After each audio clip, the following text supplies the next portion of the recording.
How's it going, everybody? Andy McCullough from the Kansas City Star here at Fenway Park for the conclusion of this four-game series against the Red Sox. The Royals had a pretty preposterous victory today. There's a lot of subplots.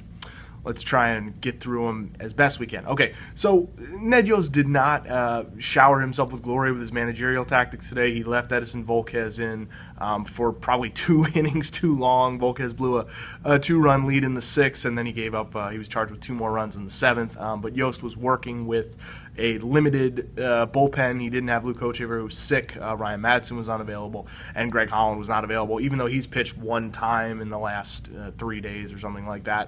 The Holland stuff is something, again, to keep an eye on. I guess the team's being cautious with him, but it's not like he's pitched a lot lately, and it's not like he's been particularly effective all the way through, this stretch. And one of the things that was talked about when he got beat up by the Angels was how he needed extra work, or he needed just regular work. And he's had a couple opportunities here on this trip for regular work.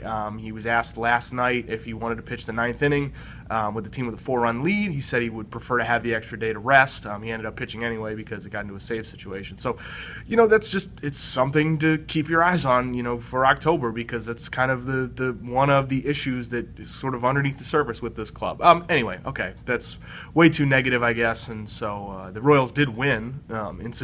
Incidentally, Mike Moustakas had a great game. He hit an RBI double. He had a big home run going the opposite way, and he had the game-winning hit, 2-run double in the top of the 9th. As the Royals had a 4-run rally, they completed it came back from 2 runs down. Really on a silly day in a lot of ways. The inning starts with Omar Infante hitting kind of a triple that was, I don't think it hit the Green Monster, but it was definitely aided by the presence of the Green Monster. He gets sent home. Jackie Bradley makes an incredible throw to get him out at the plate, and so it looks like the Royals, that's how the inning starts. And then the next 5 of the next 6 batters reach. Eric Hosmer tied the game with a single off Junichi Tsuzawa, and then 2 batters after that, Moustakas ripped the double. Moustakas had been struggling for a little while now. His statistics have become a little more pedestrian, but he talked somewhat about how in the last 4 days or so, he's had a pretty good series here, and he's talked how in the last 4 days he's trying to use his hands more with his swing, be less focused on trying to get his body involved, and so when he uses his hands, he can try and take the ball the other way. He can, he doesn't, his swing's not as sort of clunky.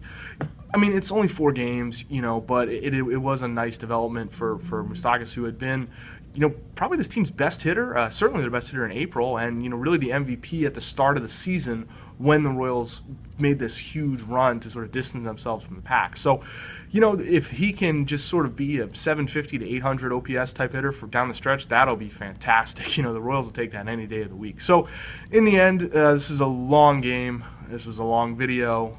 This was a long trip, even though there was only 6 games. Some tiring ones.